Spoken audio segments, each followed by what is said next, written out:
नमस्कार, आप देख रहे हैं समाचार 18 न्यूज और आज हम ये खबर दिखाएंगे। उत्तर प्रदेश के प्रयागराज से स्वामी अविमुक्तेश्वरानंद और प्रशासन के बीच विवाद गहराया। स्वामी अविमुक्तेश्वरानंद और प्रशासन के बीच यह विवाद 18 जनवरी मौनी अमावस्या को प्रयागराज माघ मेले में शुरू हुआ। इस विवाद के मुख्य कारणों में पालकी पर प्रतिबंध, स्वामी जी पारंपरिक पहिया वाली पालकी और करीब 200 समर्थकों के साथ स्नान करने के लिए जा रहे थे। प्रशासन ने भारी भीड़ और सुरक्षा का हवाला देते हुए पालकी को नो व्हीकल जोन में ले जाने से रोक दिया और उनसे पैदल चलने का आग्रह किया। धक्का मुक्की एवं रोके जाने पर समर्थकों और पुलिस के बीच तीखी बहस हुई। आरोप है कि पुलिस ने शिष्यों के साथ मारपीट की और शिष्यों को घसीटते हुए ले गई, जिससे स्वामी जी बिना स्नान किया ही वापस लौट आए। स्वामी जी ने आरोप लगाया कि पुलिस ने जानबूझकर भगदड़ जैसी स्थिति पैदा की ताकि उनकी हत्या हो सके। उन्होंने कहा कि शंकराचार्य की पालकी रोकना सनातन परंपरा का अपमान है। इसके विरोध में वे संगम मार्ग पर ही धरने पर बैठ गए और अन्न जल का त्याग कर दिया। इधर प्रशासन ने अपना पक्ष रखते हुए कहा कि उस दिन संगम पर 3 से 4 करोड़ लोग थे। पालकी ले जाने से सुरक्षा व्यवस्था पर खतरा एवं भगदड़ मच सकती थी। अधिकारियों के अनुसार स्वामी जी ने पहले से आवश्यक अनुमति नहीं ली थी और उनके समर्थकों ने जबरन बैरिकेडिंग तोड़ी थी। विवाद तब और गहरा गया जब 20 जनवरी को मेरा प्रशासन ने स्वामी जी को 24 घंटे का नोटिस जारी किया। इसमें सुप्रीम कोर्ट के एक पुराने आदेश का हवाला देते हुए उनसे पूछा कि वह अपने नाम के आगे शंकराचार्य शब्द का प्रयोग किस आधार पर करते हैं, क्योंकि ज्योतिषपीठ के शंकराचार्य का मामला अभी न्यायालय में विचाराधीन है। स्वामी जी ने आरोप लगाया कि संगम क्षेत्र में बुनियादी सुविधाओं का अभाव है। उनका तर्क था कि सनातन धर्म के शीर्ष पदों का सम्मान करना सरकार की जिम्मेदारी है। 2 दिनों से स्वामी जी अपने आश्रम के बाहर धरने पर बैठे हैं। उत्तर प्रदेश के प्रयागराज से जिला संवाददाता विकास केलकर की खास रिपोर्ट। इस समय हम लोग माघ मेला क्षेत्र में अविमुक्तेश्वरानंद जी के आश्रम में हैं और ये मौनी अमावस्या वाले दिन से एक विवाद चल रहा है। उनको स्नान घाट पर के बहुत ही अपमान सहना पड़ा, उसको लेकर के हम लोग इस समय उनके आश्रम में हैं। क्या कहना चाहेंगे?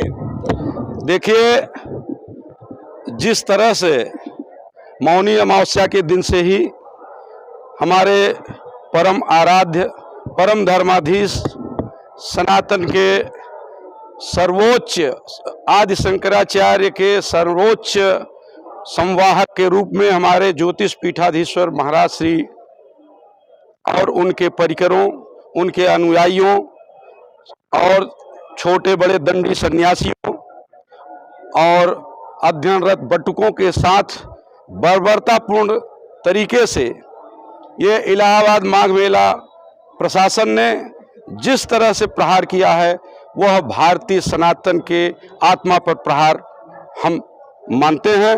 उसका कारण है कि यह चाहे पुलिस प्रशासन के लोग हों और चाहे मेला प्रशासन के लोग हों, इनके अंदर ऐसा दुस्साहस हो ही नहीं सकता कि यह अपने बस में रह करके या अपने विवेक से इस तरह का कृत्य कर सकें।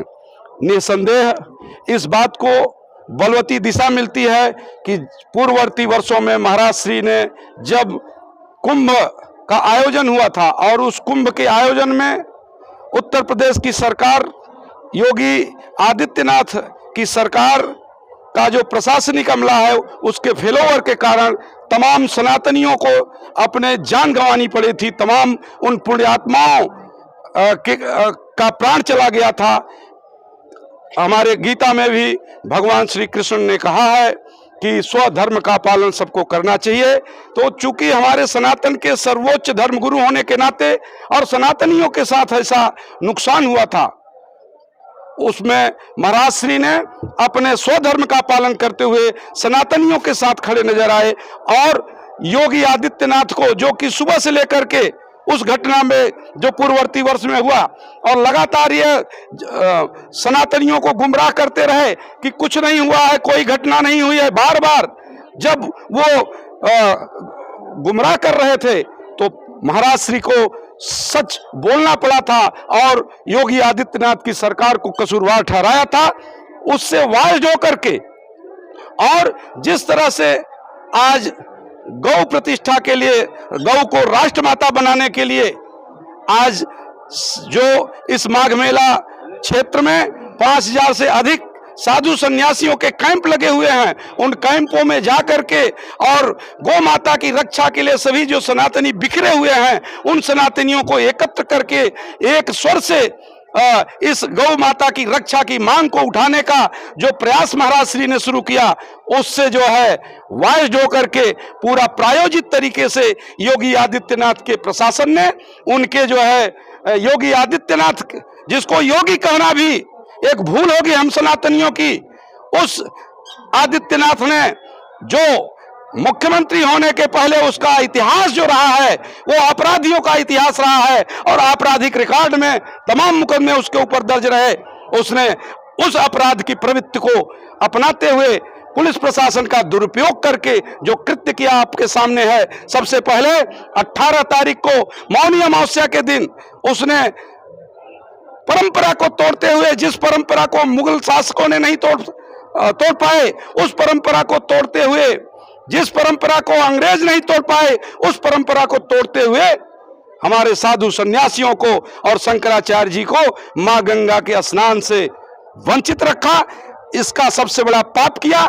और दूसरी पाप जो है उसने तब किया जब कल से पहले तो एक प्रायोजित तरीके से महाराज श्री पर उनके प्राणलेवा हमला करने का जो उनके जान से मारने की साजिश की गई, और उसके बाद कल से जब उसमें सफलता नहीं मिली तो कल से नकली शंकराचार्यों के साथ मिली भगत करके अब नकली शंकराचार्यों का दौर चलाने का प्रयास जो किया जा रहा है, इसका मुंह तोड़ जवाब हम समस्त सनातन धर्मावलंबी, इस देश का एक एक सनातन धर्मावलंबी देगा, ये हम आपसे कहना चाहते हैं। आज जो प्रेस कॉन्फ्रेंस की गई है, इसमें क्या प्रशासन से आपकी मांग क्या है?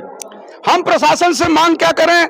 मांग तो पात्र लोगों से किया जाता है, प्रशासन से हम कोई मांग नहीं करते। प्रशासन ने 12 बजे रात को चोरों की तरह असुर राज्य में, आपने देखा होगा कि हमारे धर्म जो है, कभी जब देव जो है दैवी संपत्ति बढ़ जाता है तो देवता राज्य करते हैं, और आसुरी संपत्ति जब बढ़ जाता है तो असुर राज्य करते हैं। और असुरों का जो सारा कार्य है वो अर्धरात्रि को ही होता है। अर्धरात्रि में चोरी छुपे ले आकर के एक नोटिस चस्पा कर दिया, और उस नोटिस में जो माननीय उच्च न्यायालय ज्योतिष पीठाधीश्वर के प्रकरण में, चाहे वो न्यायालय के तमाम आदेश हैं, उन आदेशों की अवहेलना मेला प्रशासन ने किया है। इसके लिए कानूनी तौर पर और सड़क से लेकर संसद से लेकर और न्यायालयों तक इसका मुंहतोड़ जवाब सनातनी देंगे। इसमें उनसे हम कोई मांग नहीं करना चाहते। माघ मेले में ही शंकराचार्य जी के कैंप में हमारे साथ एक सज्जन है, उनसे आइए बात करते हैं कि क्या घटना थी और किस प्रकार से ये घटना हुई वहाँ पे। सत्यमेव जयते। मेरा नाम डॉक्टर श्यामधर तिवारी है। मैं पूर्व डिप्टी कमिश्नर हूँ। मैंने वीआरएस लिया और आदित्यनाथ जी के साथ 5 वर्ष गोरखपुर में काम भी किया है, और भ्रष्टाचार के प्रति उनकी असंवेदना को देख करके मैंने नौकरी छोड़ने का निर्णय किया था 2022 में। अभी जो प्रसंग है, 26 दिसंबर को हम लोग मेला कार्यालय के सामने 50 साधुओं के साथ धरने पे बैठा था। जो वीडियो पूरे देश प्रदेश में वायरल हुआ था वो व्यक्ति मैं ही था, और चूंकि अधिकारी रहा हूं तो यहाँ के अधिकारियों की फितरत को अच्छे से समझता हूं। 15 वर्ष की अवस्था में परिव्राजक हो गया था। पहले तो इस प्रयाग मेले को बहुत बचपन से 11 वर्ष की अवस्था से जानता देखता हूं। कहना यह है कि यहाँ के अधिकारी पहले तो इतने उद्दंड और असंवेदनशील और पक्षपाती हो चुके हैं कि अब मेले के प्रशासन व्यवस्था को नए ढंग से देखना होगा। इस विषय पर बाद में विस्तार से बात होगी। अभी जो महाराज जी के साथ घटना हुई है, ये कहना चाहेंगे कि प्रशासन ने घोषित किया था अखबारों में कि 26 दिसंबर को नई संस्थाओं को और अन्य संस्थाओं को भूमि दी जाएगी। मैं वहाँ था मेले में उस दिन, और देखा कि 50 साधु वृंदावन से, अयोध्या से, काशी से, प्रतापगढ़ से, प्रयागराज से, कौशाम्बी से बैठे थे, उनको भूमि नहीं दी जा रही थी। 25 दिसंबर की रात में 46 संस्थाओं को बंद कमरे में ले जा करके उनको सुविधा दी गई थी। इसी आक्रोश में जब आपने सूचना 26 की दिया है तो 25 को क्यों दिया? हम लोग धरने पे बैठे, और चूंकि सत्यमेव जयते का संगठन हमने बनाया है उसकी बात करता हूं, तो उनके आग्रह पर मैं भी उनके साथ बैठा और 30 घंटे बिना अन्न जल के हम लोग वहां बैठे रहे सीढ़ियों पर, बहुत शांतिपूर्ण ढंग से। प्रशासन ने 2 बार झूठ बोला, धोखा किया। दयानंद जी हों या और 1-2 अधिकारी, तो उनका नाम लेना भी उपयुक्त नहीं समझता हूँ। उन लोगों ने कहा कि आप उठ जाइए, आपको क्या चाहिए, आपको सुविधा मिल जाएगी, 2-3 लोगों को लेकर के आइए। हमने कहा नहीं, हमको व्यक्तिगत की बात नहीं है, ये साधु संत हैं, ये भारत के धर्म की परंपरा है, आप सबके साथ न्याय करें, और जब आपने कहा है 26 को देंगे तो गुण दोष के आधार पर दीजिए उनको सुविधाएं कम दे। लेकिन ऐसा न करके फिर किसी मीडिया ने इसका वीडियो बनाया और उसको ट्वीट किया, जिसको अखिलेश यादव जी ने ट्वीट किया। फिर उसको आदित्यनाथ जी के पास पहुंचा। आदित्यनाथ जी ने मेलाधिकारियों को सतुआ बाबा आश्रम के संतोष दास सूत्राधिकारी को फ़ोन किया। सतुआ बाबा के समय में हम लोग वाराणसी में असिस्टेंट कमिश्नर था, उनसे परिचित था, उनकी सद्भावना को मैं जानता था, साधुपन को। लेकिन संतोष दास जी तो जिस ढंग से टहलते थे एक लड़के की तरह, उनकी उद्दंडता उस दिन हमने देखा कि लगभग दूसरे दिन 27 को 1 बजे से 2 बजे के बीच 25 गाड़ियों में 50, उनको गुंडा कहना ठीक होगा, साधु संत नहीं, वो आए और पीछे हम लोगों के 50 लोगों के पीछे खड़े हुए और धीरे धीरे ढकेलना शुरू किया कि यहाँ मेले में साधुओं का काम है, आप लोग क्यों आए हैं, यहाँ क्या जरूरत है, साधुओं का काम नहीं हो रहा, युवा का आपका कौन सा काम रुका है, आपकी तो सब सुविधाएं मिल चुकी हैं और फिर आप प्रशासन से लड़ें, इन साधुओं से, इन व्यक्तियों से आप क्यों विरोध कर रहे हैं, हम लोग भी सनातन के आपसे अधिक चाहने वाले लोग हैं। तो वो विवाद घंटे भर लोगों ने मारपीट करके सबको भगाया। ये मैंने अपने जीवन में पहली बार देखा कि आदित्यनाथ की गुंडई शैली के कारण ये संतोष दास की हिम्मत हुई कि उन्होंने 50 साधुओं को अलग अलग नगरों से आए हटा दिया। वहां से बहुत ही विभत्स दृश्य था जो आदित्यनाथ की पिछले कुंभ के बाद से दूसरी असफलता को दिखा रहा था। उसके बाद मुझे कोई डर नहीं था संतोष दास जी से। मैं उनके आश्रम में गया, जूसी गया। मैं एक और अनुजगिरी है उनको लेकर के गया साथ में, उनसे पूछा कि ये क्या हो रहा है, अभी आपको नैनी जेल भेज देते। तो हमने कहा जेल से डर लगता है क्या, सच के लिए तो प्राण दिया है इस देश में लोगों ने, तो उसकी कोई बात नहीं है। लेकिन प्रश्न यह है कि एक साधु दूसरे साधु से लड़ेगा भिड़ेगा क्यों, आपको सुविधाएं मिली है, दूसरों को भी चाहिए, ये आपका स्थान विषय नहीं था बीच में आने का, लेकिन उन्होंने किया। अब उस प्रवृत्ति को जो अधिकारियों को बढ़ावा मिला है, उस प्रवृत्ति का यह महारूप है, उस प्रवृत्ति का यह महारूप है। और आदित्यनाथ जी का मैं अन्यायनाथ बोलता हूं, योगी तो बिल्कुल नहीं है। योगी क्या है, योगी के परिवेश में पहुंचेंगे तो एक क्वानिमिटी, एकदम शांति, आनंद का और आएगा। तो आदित्यनाथ जी को आवश्यकता है कि पहले वो अध्यात्म की साधना करें, स्वाध्याय करें और जिस भगवा को धारण करते हैं और बात करते हैं उसके अनुकूल अपनी क्षमता को करें। मैं ये कह रहा हूं कि महाराज जी आसन पे बैठे हैं, महान व्यक्ति वो होता कि आदित्यनाथ जी स्वयं आते और जिसने शिखा पकड़ा था किसी बटुक सनातनी का, आदित्यनाथ जी आज पद पे खुद भी रोए थे संसद में, कल को फिर रोने की स्थिति आ सकती है, किसी की भी आ सकती है, समय को कौन जानता है। उनको चाहिए था कि आकर के अगर संतोष दास के आश्रम में आ सकते हैं आदित्यनाथ जी मुख्यमंत्री, तो उनसे बड़ा पद है। शंकराचार्य का उत्तर भारत में सर्वश्रेष्ठ पद है। और इन अधिकारियों की बुद्धि को मैं क्या कहूं, तो मनीष वर्मा जो रोटी सेकने गए थे, शर्म नहीं आती है? आप नम्रता से आकर के नहीं अनुरोध कर सकते थे कि महाराज जी यहाँ आप ये करें, ये ना करें, ऐसे हो जाए? चोटी पकड़ के घसीटना तो सीधे सीधे 1000 वर्षों पूर्व के इतिहास को दिखाता है। घनानंद का कि आचार्य चाणक्य कहाँ है भारत में इस समय? तो ये इतिहास में आदित्यनाथ के विरुद्ध बहुत लिखा जाएगा। अच्छा होगा कि वो अपनी गलती पिछली बार नहीं सुधार पाए थे, अभी भी सुधारें, और नहीं तो सत्य की शक्ति अपार है। धर्म न दूसर सत्य समाना, गोस्वामी तुलसीदास और आचार्य शंकर से बड़ा कोई शिष्य संत भक्त भारत में नहीं हुआ है ज्ञात इतिहास में। ये स्वामी जी की उक्ति है कि धर्म न दूसर सत्य समाना, और सत्य ही सनातन है। सनातन कौन है? जो सत्य, जो सदा रहेगा। आदित्यनाथ जी को यह समझना चाहिए कि लोकतंत्र हूं, महात्मा नहीं है, हम लोग उनको नेता मानते हैं। वो मुख्यमंत्री का पद धारण करते हैं, तो अपने महाराजपन को अपने मठ मंदिर में रखें। मुख्यमंत्री के दायित्व में वो आए यहाँ, और ये समझे कि मेले में बहुत बड़ी घटना हुई है। और मेरी जानकारी में जितना जानता पड़ता हूँ, जितना मैंने कहा 11 वर्ष में यहाँ रहा हूँ, कि कभी भी ऐसा नहीं हुआ कि किसी संत महात्मा का इतना निर्लज्ज अपमान हुआ हो। और शिखा बटुक की पकड़ करके घसीटना, वो अधिकारी कहाँ है? उसको तो पकड़ करके सेवा से बर्खास्त किया जाना चाहिए। रोकने के और भी तरीके हो सकते थे, आप मत जाने देते, स्नान न करने देते, और भी कुछ करने देते, महाराज जी को जाने देते, कुछ लोगों को न जाने देते, ये सब चीजें हो सकती थी अगर बुद्धि होती, इच्छा होती। लेकिन इन अधिकारियों में जो इतना दुस्साहस है, वो आदित्यनाथ जी की जो गुंडई वाली कार्यशैली है, उसके कारण हम गुंडई शब्द का प्रयोग कर रहे हैं कि ये लोकतंत्र है। लोकतंत्र में आपको जनता की आवाज को सुनना पड़ता है, राजतंत्र नहीं है। तो ये समझना पड़ेगा उनको कि हम लोग जो उनके कभी समर्थक थे, मैं तो कहता हूं आदित्यनाथ जी को हमने मत दिया था अधिकारी ग्रुप में गोरखपुर में रहते हुए, लेकिन अब मैं उनके इस कृत्य का विरोध करता हूं क्योंकि उनसे आशा थी कि धर्म बढ़ेगा। लेकिन धर्म का क्या हो रहा है? धर्म की तो हानि हो रही है। हम लोगों को 50 साधुओं को भगा दिया मार करके दूसरे साधु ने, और आदित्यनाथ आकर के उसकी प्रशंसा करें। क्यों जाएंगे संतोष दास की शरण में? नहीं जाएंगे। मैं महंत नित्य गोपाल दास जी महाराज का शिष्य हूं, उनसे बड़ा नाम है, काम है, उनका पूरा गौरव है। राम मंदिर का श्रेय उन लोगों को है। ये लोग तो पिसान पौध भंडारी बने और देश में इस तरीके से फैला रहे हैं। तो मैं कहना ये चाह रहा हूं कि सनातन है और रहेगा, इस तरीके के अहंकार नहीं रहेंगे। माननीय मुख्यमंत्री जी से मैं अनुरोध करता हूं कि उनको अगर मेले में या तो न आते होते, लेकिन यदि आते हैं मेले में, इस अवसर पर उनको अवश्य आना चाहिए, अपना दायित्व लेना चाहिए, अपनी सफलता को सिद्ध करना चाहिए, स्वीकार करना चाहिए। और मैं समझता हूं आदित्यनाथ की राजनीतिक सफलता इसी में होगी, को नम्र बने, अहंकार से सदैव, अहंकार तो रावण का टूट गया, रावण से बड़ा तो न कोई ज्ञानी और न कोई इतना बड़ा शासन किसी का है, और मानते हम लोग कि यहाँ रावण था इतिहास में। तो ऐसे में जो भी लोग हैं, और मैं प्रधानमंत्री नरेंद्र मोदी जी को भी कहता हूं, छोटी छोटी बातों का श्रेय लेने वाले, नोटिस लेने वाले, उनको नहीं पता है प्रयाग में क्या हो रहा है, क्यों हो रहा है। तो मेले में जो अधिकारी बार बार तैनात किए जाते हैं, उनकी जो कार्यशैली है उनका परीक्षण पहले होना चाहिए। ये मेला अधिकारी उस पार्टी का भी नुकसान कर रहे हैं, प्रधानमंत्री मोदी का भी, मुख्यमंत्री आदित्यनाथ का भी, धर्म का सबका भी सत्यानाश कर रहे हैं। लेकिन हम लोग ये संकल्प लेते हैं कि सत्य अपनी जगह रहेगा, सत्यम जयते नान्यतम, ये हजारों वर्षों पहले हमारे ऋषि ने कहा है, आचार्य मुंडक ने कहा है। हम स्वामी श्री अविमुक्तेश्वरानंद सरस्वती जी के इस त्याग को, इस सेवा को, धर्म के प्रति इस दृढ़ता का समर्थन करते हैं, और हम कहते हैं, और हम किसी भी साधु संत का करेंगे जो सनातन के लिए अपना स्वर लगाएगा। ये जब जो खाते पीते एसी में बैठे होंगे, ब्लोवर में बैठे होंगे, आगे जरा इस ठंडी में 5 डिग्री के तापमान में बैठ करके देखें कैसा लगे। तपस्या किसे कहते हैं, और कौन सा व्यक्ति है जो शास्त्रार्थ करेगा, शास्त्रों को जानेगा। आवेश, क्रोध, प्रतिक्रिया, राजनीतिक टिप्पणी, ये हर व्यक्ति का नागरिक अधिकार है। इसको आधार बना के मैं इस मेले में 10-5 जगह बात किया, तो दोनों ढंग की बातें हैं। अब कुछ लोग हर काम को, मैं देश के हर नागरिक से अनुरोध करता हूं कि हमको यदि अपना धर्म का विकास चाहिए, अपने जीवन का विकास चाहिए, देश का विकास चाहिए, तो नेताओं से चिपकना बंद करना होगा, उनके गुण दोष के आधार पर परीक्षण करना होगा।